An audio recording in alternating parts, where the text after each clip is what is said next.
Hello and welcome everyone. In this episode of Inventory for You and Me, we will look at some more information on backordering, starting with situations that prompt a backorder.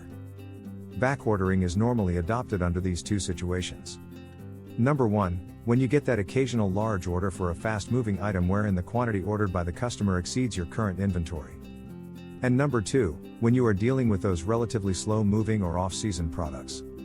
With demand being low for such products, it makes sense to cut costs by backordering them when necessary rather than holding a sizable inventory within your own warehouse. Next, we will look at some things you need to pull off a backorder process successfully.